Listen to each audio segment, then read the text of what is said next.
I venetisti lanciano l'ultimatum ai partiti, 24 ore di tempo, ormai prossima la scadenza per riconoscere la dichiarazione di indipendenza della Repubblica Veneta. Fra tanco e urne l'ironia corre sul web, ma intendono essere serissimi i punti programmatici stilati da plebiscito.eu per l'eventuale indicazione di voto alle liste che si presenteranno alle elezioni. Fra questi appunto l'accettazione dell'esito del referendum digitale, al quale sta facendo seguito sul territorio l'apertura dei cosiddetti uffici pubblici, strutture chiamate ad esercitare la sovranità del Veneto. Al momento sono una sessantina, ce ne sono una quarantina che sono ancora in fase di approvazione, sono gli uffici pubblici delle comunità della Repubblica Veneta. Aziende, studi, negozi, basta avere uno spazio accessibile al pubblico e un computer connesso a internet per diventare un funzionario volontario a disposizione dei propri concittadini. Si mette a disposizione dei concittadini per dare informazioni, per dare supporto in questa fase proprio nell'attuazione del piano di obiezione fiscale e poi successivamente nell'erogazione di servizi.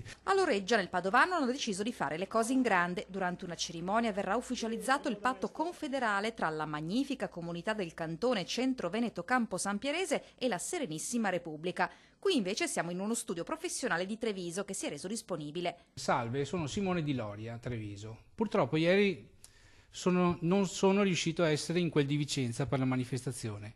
Vorrei chiedere come si deve procedere per l'esenzione fiscale. Grazie. A quanto pare infatti in cima alle richieste dei veneti favorevoli all'indipendenza c'è una sola urgenza. Mi chiedono, soprattutto ho ricevuto sia email che telefonate per acquisire informazioni per l'esenzione fiscale.